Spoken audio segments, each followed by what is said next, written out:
Kalena dhamma sawanang etamang kalamutamang. Pada video part 37 ini kita masuk ke bagian 7 yaitu warisan dan juga subpokok bahasan transformasi relik. E-book Venerable Acharyaman Bhuridatta Thera, A Spiritual Biography by Acharya Mahabhuanyana Sampano, diterbitkan oleh Wihara Bodhigiri. Penyunting adalah Bante Titayano dan Herianto. Sedangkan nama-nama penerjemah dari bahasa Thai ke bahasa Inggris serta nama-nama penerjemah bahasa Inggris ke bahasa Indonesia dapat Anda lihat di bagian deskripsi di bawah video ini. Baiklah, kita mulai pembacaan bagian 7, warisan. Setelah dikremasinya Acharyaman, banyak biku di bawah bimbingannya yang tetap berduka dan merasa kehilangan satu-satunya tempat perlindungan mereka di dalam hidup ini. Seperti layang-layang yang putus talinya, ditiup angin ke sana kemari. Mereka mengembara ke berbagai tempat lain. Semangatnya hilang, seperti anak kecil yang kehilangan orang tuanya. Tidaklah mengherankan jika para biku di bawah bimbingan Acharyaman merasa tidak nyaman setelah kemangkatan Acharyaman. Namun dengan berlalunya waktu, setelah mengerti bagaimana rasanya tanpa bimbingan guru agung, mereka mulai berkumpul kembali. Kemangkatan seorang acarya hebat bukanlah hal kecil, tapi sesungguhnya berpengaruh besar terhadap masyarakat di sekitarnya tanpa kecuali. Mengguncang dasar bangunan seperti gempa yang dahsyat. Jika murid-muridnya bisa berdiri dengan kokoh dalam praktek, memiliki keteguhan dan bisa membantu yang lain, pengaruh jangka panjangnya tidaklah terlalu jelek. Baik kepala keluarga, ketua masyarakat, pemimpin bisnis maupun pemerintah dan pemuka dari para biku. Kematian seorang panutan adalah kehilangan yang besar. Karena pada akhirnya kematian tidak bisa dihindari. Semua bawahan yang tergantung pada pimpinan itu sudah semestinya menyiapkan diri untuk peristiwa akhir itu, supaya tetap sukses di masa ini maupun yang akan datang. Ketika Acharyaman wafat, saya melihat betapa besar pengaruhnya. Hanya satu orang yang meninggal, tetapi banyak para biku lain dan pengikut-pengikutnya yang bersedih. Seperti gedung yang fondasinya hancur dan runtuh menjadi puing-puing. Saya terkejut dengan perkembangan ini dan khawatir akan masa depan biku-biku yang menderita tanpa perlindungan seorang guru hebat. Jika kita tidak berusaha untuk memperdalam ilmu selama guru kita masih ada, wafatnya guru akan membuat kita seperti orang mati yang hidup tanpa pilar untuk menambatkan prinsip-prinsipnya. Saya sendiri juga belum siap berpisah tanpa perasaan sedih pada saat itu. Pengalaman yang menyedihkan. Saya merasa seperti angin puyuh yang bertiup menerpa batin ke segala jurusan. Seperti badai menyerang pikiran bahwa saya telah ditinggal tanpa perlindungan. Seperti badai menyerang, pikiran dipenuhi dengan kesangsian, dengan siapa saya bisa bersandar setelah ini. Angin keras bertiup. Saya berpikir, wafat dengan tenang tanpa rasa takut. Ia telah meninggalkanku di dunia ini, merasa kosong tak bernyawa, terhanyut arus tanpa tambatan. Angin baru datang memukul. Saya berpikir bahwa semuanya berakhir dengan kepergiannya. Dengan meninggalnya seorang ayah, bersama siapa aku tinggal mulai sekarang? Apakah ini tanda kehancuranku? Tidak lama setelah aku belajar berjalan, ayahku meninggalkanku. Betapa mengerikannya hal ini. Masih lagi, angin baru datang mengecam nasib malang anak yatim. Aku telah habis sekarang ini di saat krisis kemajuan mentalku. Terjepit di peperangan antara kilesa dan dhamma. Acharyaman adalah penasihatku yang bijak. Membantuku membangun siasat. Siapa yang akan memberiku perasaan kasih di masa depan? Aku tidak pernah mengalami penderitaan sedalam ini. Serasa jatuh di lubang maut. Semua harapan lenyap hidup tanpa kehadirannya. Seperti itulah rasanya pikiran ini ketika Acharyaman wafat, pengalaman yang bagaikan hukuman.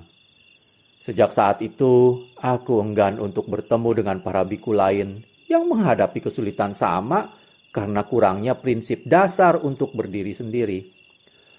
Takut akan kemungkinan bahwa mereka kehilangan pandangan untuk mencapai tujuan akhir hidup ini, aku peringatkan mereka bahayanya hal itu.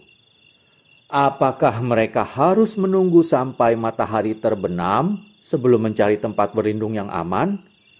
Aku khawatir mereka merasa kosong tanpa nyawa sepertiku. Tidak ingin melihat hal ini terjadi, aku peringatkan mereka untuk bergegas dan meningkatkan usahanya semasa bulan masih terang, selama batin mereka masih sudi dan badannya masih mampu. Mereka yang berniat sungguh-sungguh untuk mencapai nibbana akan sukses dalam usahanya, tidak kekurangan di dalam perkembangan spiritual. Transformasi relik. Mereka yang menerima relik Acharyaman yang dibagi-bagikan setelah upacara kremasi, menaruh relik tersebut di tempat pemujaan sebagai bentuk penghormatan. Orang-orang berpisah, pergi ke lain arah setelah upacara kremasi, dan tidak ada lagi yang mendiskusikan hal ini sampai sekitar 4 tahun kemudian, ketika Kunwan Koma namun pemilik toko Sirpun Panit dan Hotel Sudipon di Nakhon Ratchasima, kembali ke Sakon Nakhon untuk upacara pelimpahan jasa. Ketika ia memberi sepotong kain di wihara Sudawat, di mana Acharyaman wafat, kepala wihara itu memberinya relik Acharyaman.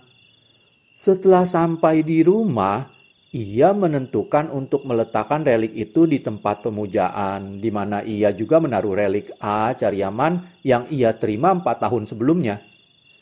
Ketika ia buka tempat relik itu, ia terkejut melihat pecahan tulang kecil sisa abu kremasi itu berubah bentuk menjadi seperti kristal. Terpukau melihat relik itu, ia merasa sangat bahagia. Ia segera mengirim seseorang untuk memeriksa relik Acharyaman yang ia simpan di tempat pemujaan di Hotel Sudipon, dan melihat bahwa relik yang itu pun telah berubah bentuk menjadi seperti kristal kecil. Sebagian kecil dari relik itu tetap seperti batu kecil-kecil yang kasar, tapi itu pun juga lama-kelamaan menjadi seperti kristal. Dari 2 tempat pemujaan itu milik Kunwan, ada 344 relik totalnya. Ini pertama kalinya di mana sisa-sisa kremasi Acharyaman berubah bentuk menjadi kristal relik. Berita yang mengherankan ini segera tersebar luas. Banyak orang lekas datang dan memintanya untuk membagi relik itu. Kunwan adalah pemurah hati dan menyantuni permintaan mereka dengan memberikan 1 atau 2 relik tersebut. Ia memberiku beberapa di dalam 2 kesempatan. Pada kesempatan pertama, aku mendapat 5 butir, dan pada kesempatan kedua, 2 butir untuk total 7 butir. Setelah menerima relik-relik tersebut, aku publikasikan bahwa aku punya hal yang sangat istimewa. Aku sangat bahagia, tetapi tidak puas untuk tidak membicarakan hal ini. Pada akhirnya, aku kehilangan relik-relik tersebut. Beberapa wanita datang dan mengambilnya semua. Anehnya, aku tidak merasa kecewa dengan mereka ini. Dan ketika semua sudah tidak ada, maka mulutku pun akhirnya diam. Ketika pertama kalinya terdengar bahwa aku mempunyai sesuatu yang sangat istimewa, orang-orang pertama yang datang untuk melihat adalah wanita. Ketika aku perlihatkan relik-relik tersebut, wanita ini memungut dan memeriksanya. Kemudian wanita satunya memungut yang lain untuk memeriksa. Sebelum aku sadar, mereka semua telah memasukkan relik-relik itu ke dompetnya masing-masing, sambil bertanya kalau mereka boleh menyimpannya. Siapa yang berani memintanya kembali? dan merasa dibodohkan untuk kedua kalinya. Sejak saat itu, aku tidak pernah lagi mempunyai relik Acharyaman. Kemudian, aku mendengar bahwa Kunwan telah membagikan relik-reliknya ke banyak pengikut Acharyaman. Ia sendiri sudah hampir tidak tersisa. Oleh karena itu, aku juga tidak ingin mengganggunya. Adalah pengertianku bahwa toko milik Kunwan di Nakhon Ratchasima, tempat di mana sisa kremasi Acharyaman ditemukan sebagai relik sejati. Sejak saat itu, banyak relik-relik ditemukan di mana orang yang menerima sisa kremasi Acharyaman dan terus menghormatinya telah berubah menjadi seperti kristal relik. Sampai hari ini juga banyak orang yang masih menemukan bahwa sisa abu kremasi itu telah menjadi relik, meskipun pemiliknya tidak mengatakan apapun, karena takut diminta orang lain yang ingin mendapatkan sebagian dari permata indah dan langka ini. Seseorang yang tidak mempunyai hubungan spiritual dengan Acharyaman akan sangat sulit mendapatkan reliknya untuk penghormatan. Seperti halnya aku sendiri, aku telah diberi beberapa, tetapi tidak mempunyai kama untuk menyimpannya.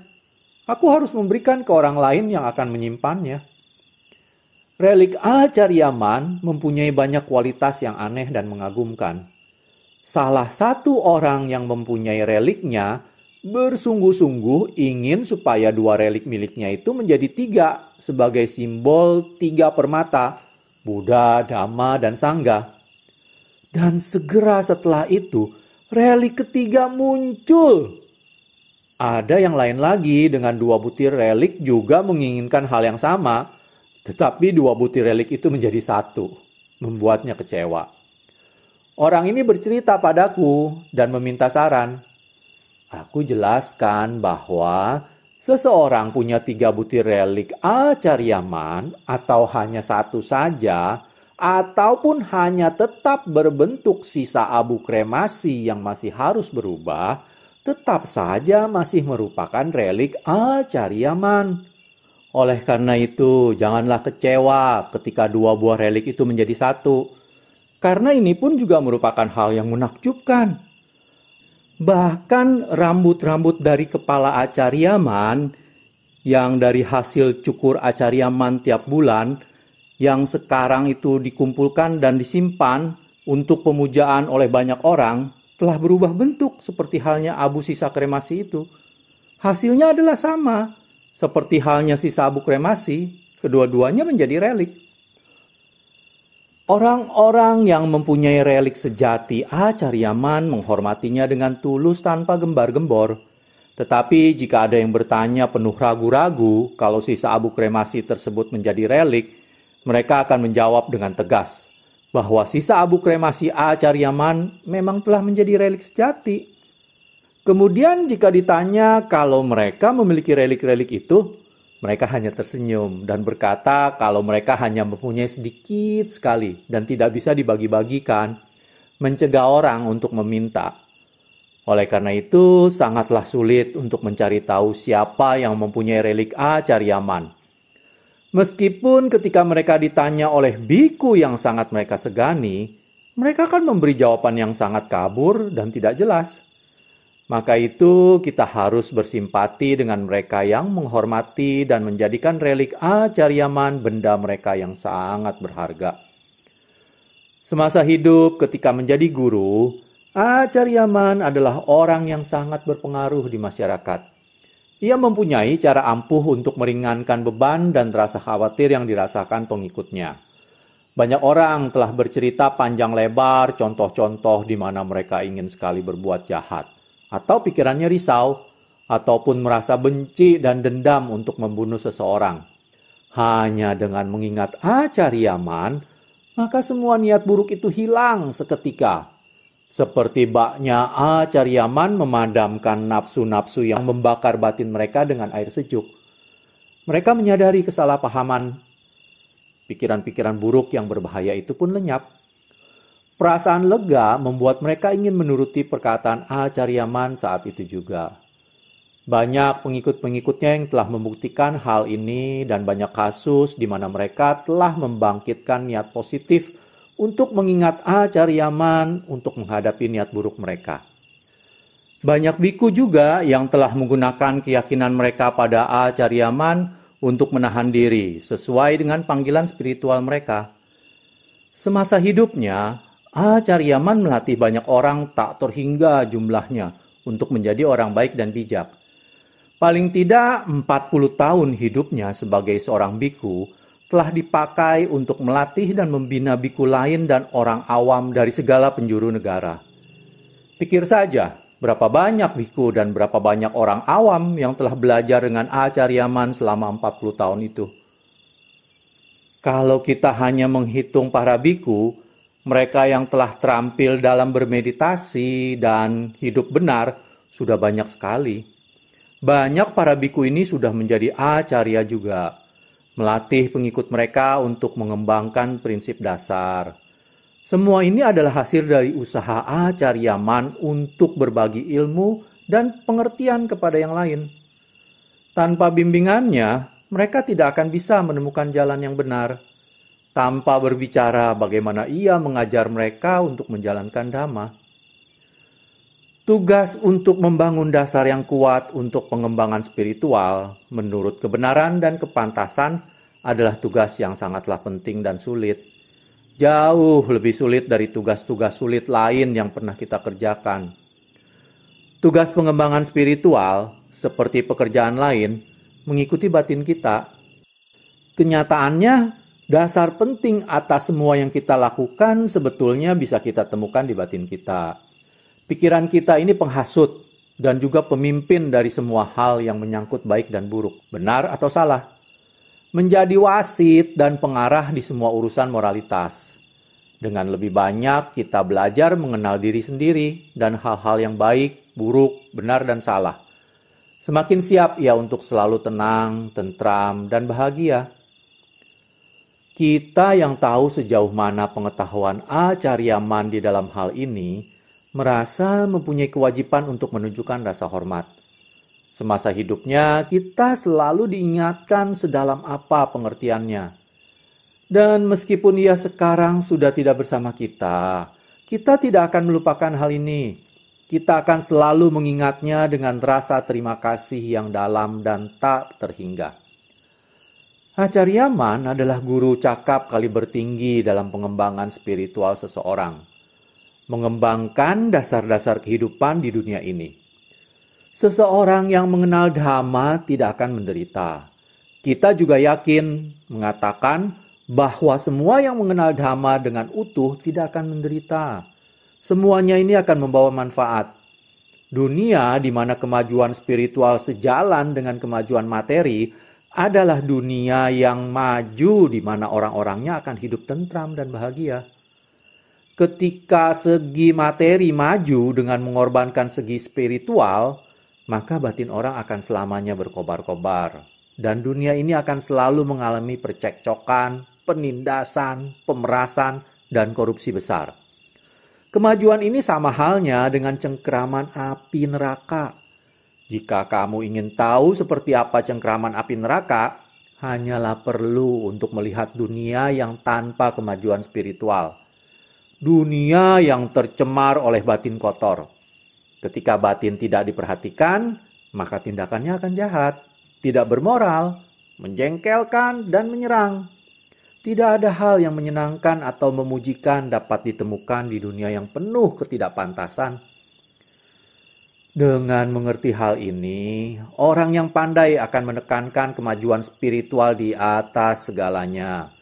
Semua yang pada dasarnya adalah buatan pikiran kita ini saja, sekali batin kita dikembangkan, pengaruhnya akan membersihkan kelakuannya dengan kuat. Dunia ini maka akan menikmati ketentraman dan kebahagiaan dengan mengikuti jejak mereka yang pandai, yang telah berkembang batinnya. Dan oleh karena itu, akan memerintah sesuai dengan Dhamma. Kita sesungguhnya harus waspada ketika mengagumi atau mempercayai kepandaian orang yang tidak mengembangkan kehidupan spiritualnya. Meskipun jika mereka sangat pandai, bisa menjelajahi matahari, bulan, dan bintang, hasil prestasi ini tidaklah terlalu hebat. Apalagi jika ia tidak penuh waspada dalam menggunakan kepandaiannya yang menyesatkan dan memancarkan unsur-unsur yang bisa merugikan masyarakat. Bisa juga dikatakan pengetahuannya ini bisa menyebabkan persaingan tidak sehat, seperti layaknya binatang yang saling memangsa dan melahap. Menganggap semua itu cara untuk memuaskan keinginannya. Apapun kedudukan kita di masyarakat, kepandaian ini hendaknya diukur dari kemampuan kita untuk menggunakannya, untuk membawa kemakmuran pada diri sendiri maupun orang lain, dan tidaklah perlu ijazah untuk mengesahkan hal ini. Pikiran dan kelakuan yang membawa ketentraman dan kebahagiaan untuk diri sendiri maupun orang lain adalah sesungguhnya buah dari kepandaian yang sejati. Dan oleh karena itu, merupakan ijazah dan pengakuan itu sendiri. Kita tidak perlu menyombongkan ijazah-ijazah untuk mengesahkan kepandaian kita. Pada kenyataannya, sering ijazah pengesahan itu hanyalah untuk menutupi kelakuan yang tak bermoral. Ini bisa dilakukan secara diam-diam, tetapi hasilnya yang membawa kekacauan tidak akan bisa dirahasiakan. Hal-hal yang mengacaukan akan jelas tampak di mana kita melihat. Seperti itulah bahaya yang timbul ketika kemajuan spiritual ditelantarkan. Barang siapa percaya bahwa kemajuan materi saja, terdorong oleh orang-orang yang batinnya dirusak oleh nafsu-nafsu kilesa yang bersifat egois, bisa membawa kebahagiaan dunia dan kemakmuran sejati. Hanya orang yang tidak peka terhadap urusan moralitas yang bisa menerima pandangan itu. Perbedaan antara perbuatan mereka yang mengembangkan batinnya dan mereka yang tidak mengembangkan batinnya adalah seperti halnya siang dan malam. Untuk alasan ini, maka Sang Buddha tidak menganjurkan untuk menggunakan kemampuan yang diperoleh dari meditasi untuk tujuan gaib, seperti terbang, menembus bumi, atau berjalan di air. Beliau tidak memuji mereka yang berkelakuan seperti itu. Sebaliknya, beliau memuji mereka yang berusaha untuk melatih kebajikan, tanpa peduli apakah ini dari hasil meditasi atau cara-cara yang lain. Mereka ini adalah berkah untuk diri sendiri dan yang lain di sekitarnya. Karena kepuasan itulah yang sesungguhnya mengukur seberapa bahagianya hidup di dunia ini. Meskipun kesehatan dan kebutuhan materi yang lain tidak pasti, ditambah dengan timbul tenggelamnya ketidakkekalan, hidup akan tetap bahagia jika batin kita mendapatkan kepuasan, menjauhkan kita dari hidup yang tidak membahagiakan. Banyak pertanyaan yang muncul mengenai berubahnya sisa abu kremasi Acharyaman dan Acharya Sao menjadi kristal relik. Dengan menyebarnya berita ini, tidak lama setelah relik Acharyaman ditemukan, banyak orang meragukan kenapa sisa abu kremasi manusia biasa tidak bisa menjadi relik. Padahal tulang arahat dan tulang manusia biasa terbuat dari unsur-unsur yang sama. Kenapa hanya tulang sisa abu kremasi seorang arahat bisa menjadi relik? Apakah perbedaan unsur penting dari keduanya? Secara singkat, menurutku adalah cita yang membedakan antara keduanya.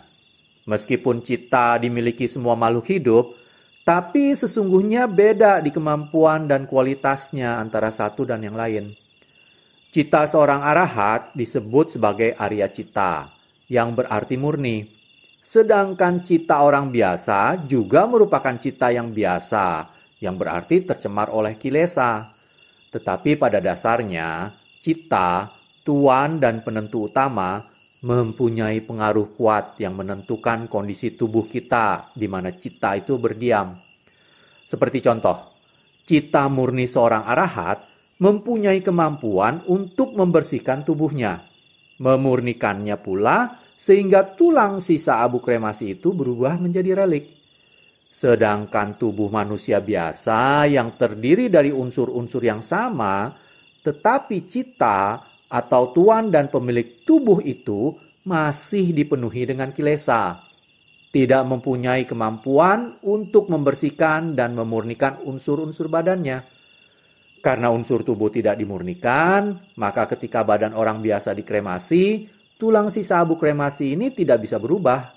menunjukkan ketidakmurnian cita orang itu sendiri. Cita ataupun sifat-sifat seorang arahat dan juga unsur-unsur tubuhnya berbeda dari orang biasa. Oleh karena itu, tulangnya juga berbeda. Tetapi aku tidak yakin pasti kalau setelah kematian, tulang semua arahat akan menjadi relik. Cita seseorang yang mencapai arahat disempurnakan di saat mencapai kesempurnaan. Yang tetap menjadi pertanyaan, ketika tubuh seorang arahat dikremasi, apakah setiap tulang sisa abu kremasi akan selalu menjadi relik atau tidak? Dari seorang arahat yang satu ke yang lain, ada perbedaan di waktu ketika ia mencapai nibbana dan ketika ia parinibbana. Tulang arahat yang masih hidup lama setelah ia mencapai nibbana akan mungkin menjadi relik setelah kematiannya. Ini disebabkan oleh waktu yang lama antara pencapaian penerangan sempurna dan saat kematian dari badan itu sendiri. Cita seorang arahat menjaga unsur-unsur tubuhnya dengan bermacam-macam caranya. Seperti nafas contohnya, pada saat yang sama, seorang arahat akan selalu menjaga tingkat samadhi yang hakiki setiap saatnya, yang akan membersihkan unsur-unsur tubuhnya sehingga menjadi murni. Hasilnya adalah sisa abu kremasi yang menjadi relik setelah kematiannya. Tetapi aku tidak yakin kalau sisa abu kremasi seorang arahat yang parinibbana tidak lama setelah pencerahan akan selalu menjadi relik. Karena unsur-unsur tubuhnya tidak mengalami proses pembersihan yang sama lamanya. Seorang arahat yang tergolong dandhapinya adalah seseorang yang mencapai penerangan sempurna itu secara berangsur-angsur. Bisa saja ia telah mencapai tingkat anagami dan berhenti di situ untuk beberapa saat lamanya, sebelum ia mencapai tingkat arahat. Ia akan melewatkan waktu yang lama untuk berulang-ulang meneliti antara arahatamaga dan arahatapala sebelum ia mengembangkan cita yang cukup kuat untuk naik ke tingkat berikutnya. Proses meneliti arahatamaga untuk mencapai arahatapala sesungguhnya cara efektif untuk membersihkan unsur-unsur badan. Pada akhirnya setelah ia mencapai arahat, maka tulang-tulangnya akan menjadi relik setelah kematian. Sebaliknya, aku tidak yakin bahwa tulang-tulang seorang arahat yang mencapai penerangan sempurna dengan cepat, yaitu kipabhinya, dan tidak lama setelah itu mati, akan menjadi relik. Karena citanya yang murni ini tidak punya banyak waktu untuk membersihkan unsur-unsur tubuh. Dan cita manusia biasa tidak mempunyai kemampuan untuk mengubah bentuk tulang menjadi relik. Tidak hanya tulang-tulang sisa abu kremasi milik Acharyaman berubah bentuk menjadi relik, tetapi sebagian dari relik itu sendiri mengalami perubahan yang besar. Seperti yang telah kukatakan, seseorang yang mempunyai 2 relik dan mengharapkan untuk punya 3 relik, mendapatkan 1 lagi. Seseorang dengan 2 relik dan mengharapkan yang ketiga, ternyata hanya mempunyai 1 akhirnya. Semua ini kedengarannya tidak mungkin, tetapi perubahan bentuk ini benar-benar terjadi. Ada lain kasus yang sama anehnya, di mana seseorang diberi 2 relik di pagi hari, dan ketika ia melihat lagi di sore hari, di waktu singkat antara pagi dan sore hari, relik itu bertambah jumlahnya dari 2 menjadi 3. Orang ini adalah pegawai pemerintah yang sangat setia terhadap Acharyaman. Sejak hari kematian Acharyaman sampai hari kremasinya, orang ini sangat membantu di upacara kematian dan kremasi Acharyaman. Seorang biku senior yang menerima beberapa relik dari Kunwan Nakhon Ratchasima dan mengingat jasa dan bantuannya memberinya sepasang sebagai tanda mata di suatu pagi. Orang ini merasa sangat bahagia ketika diberi hadiah yang berharga itu. Karena tidak mempunyai tempat yang layak untuk menyimpan relik itu, ia simpan di botol yang kosong untuk sementara waktu. Ia tutup rapat-rapat dan ia letakkan botol di dalam kantong sakunya dan dikancingkan agar tidak hilang. Ketika ia meninggalkan wihara di pagi hari itu, ia langsung pergi bekerja, di mana ia melewatkan hari itu dengan perasaan senang dan bahagia. dan pikirannya sering kembali ke relik-relik yang barusan ia terima. Sesampainya di rumah di sore hari, dengan senang ia berkata ke keluarganya bahwa ia telah menerima sesuatu yang sangat istimewa, hadiah yang ia tidak pernah dapatkan sebelumnya. Setelah semua berkumpul untuk melihat apakah itu, ia keluarkan botol di mana relik itu berada. Membuka botol, mengeluarkan relik-relik itu. Ia terkejut menemukan 3 butir relik. Pengalaman ini memperkuat rasa hormat dan segannya kepada Acaryaman, dan ia tidak bisa menahan dirinya untuk tidak merasa bahagia. Dengan keras ia menyatakan kepada anak istrinya bahwa ini adalah keajaiban yang sejati. Bukti bahwa Acaryaman benar-benar seorang arahat. Keluarganya mulanya agak ragu-ragu bahwa mungkin ia salah menghitung di pagi harinya. Ia menolak untuk menerima pendapat ini dan membantah dengan berapi-api bahwa ia ingat sekali kalau hanya diberi 2 butir relik oleh seorang biku senior di pagi hari itu. Ia bersikeras bahwa ia telah menerimanya dengan penuh rasa hormat dan senang hati. Sepanjang hari di kantor pun ia pikirkan hadiah itu. Dan berulang kali ia ucapkan 2 relik, 2 relik. Bagaikan itu objek meditasi. Bagaimana ia bisa lupa berapa jumlahnya? Ia katakan kepada keluarganya, kalau mereka masih meragukan jumlah ini, besok ia akan ajak mereka untuk bertemu biku senior itu. Maka mereka akan menyadari bahwa ia telah mengatakan yang sesungguhnya. Tetapi keluarganya tidak mau menunggu lebih lama lagi. Mereka memutuskan untuk pergi saat itu juga. Dan mereka akhirnya setuju untuk langsung berangkat. Ketika sampai di wihara, pegawai pemerintah ini bertanya kepada biku senior, berapa jumlah relik yang diberikan di pagi hari itu? Aku berikan 2 butir kepadamu. Kenapa kamu menanyakan hal ini? Apakah ada 1 yang hilang? Tidak ada yang hilang. Malah sebetulnya jumlahnya bertambah 1. Jadi aku punya 3 sekarang. Alasanku bertanya adalah ketika aku sampai di rumah, ada 3 bukannya 2 seperti yang kuharapkan. Hal ini membuatku bergemetar saking bahagianya. Aku berkata kepada istri dan anak-anakku apa yang telah terjadi. Tetapi tidak seorang pun dari mereka yang percaya. Takut bahwa aku salah menghitung. Mereka bersikeras untuk aku datang lagi dan bertanya kepadamu supaya yakin pasti. Sekarang aku tahu yang benar dan aku merasa lebih bahagia lagi. Sekarang bagaimana? Percayakah kamu padaku sekarang? Istrinya tersenyum dan berkata, ia hanya khawatir mungkin salah menghitung atau mungkin ia hanya bergurau. Ia hanya ingin tahu pasti. Karena hal ini tentunya benar, maka ia percaya dan ia tidak punya niat untuk menyangkalnya. Biku senior itu pun tersenyum dan menjelaskan kepadanya apa yang terjadi. Pagi hari ini, aku berikan 2 relik ke suamimu. Ia selalu membantu Acaryaman dan biku-biku yang lain.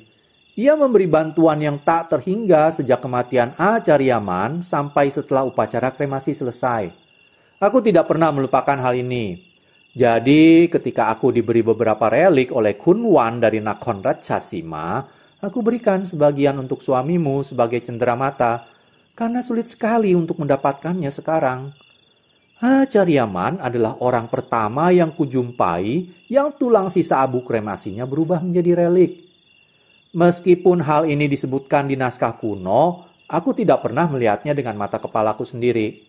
Sekarang aku punya bukti yang tidak dapat dibantah. Simpanlah di tempat yang sesuai dan jagalah dengan baik. Jika suatu hari relik-relik itu hilang lenyap, kekecewaanmu akan lebih mendalam dari kebahagiaan yang kamu rasakan ketika jumlahnya bertambah. Jangan bilang aku tidak pernah memperingatkanmu. Relik Acaryaman mempunyai sifat-sifat yang menakjubkan. Ketika relik-relik itu jumlahnya bertambah semudah yang kamu alami, mereka juga bisa hilang lenyap semudah itu pula jika tidak dihormati. Simpanlah di tempat yang penting dan tinggi, dan tunjukkanlah penghormatan yang sesuai setiap pagi dan sore. Mereka bisa membawa keberuntungan yang tidak disangka. Aku sangat yakin bahwa Acaryaman adalah biku yang telah mencapai tingkat kesucian paling tinggi. Meskipun aku tidak mengatakan hal ini ke banyak orang, takut disangka gila. Seperti yang kamu tahu, banyak orang suka percaya hal-hal jelek, tapi sulit untuk percaya hal-hal yang baik. Oleh karena itu, sulit bertemu orang baik tetapi mudah bertemu orang jahat. Dengan mengamati diri kita sendiri, kita bisa mengetahui bahwa kita sering berpikir tidak sehat dan bukannya berpikir sehat.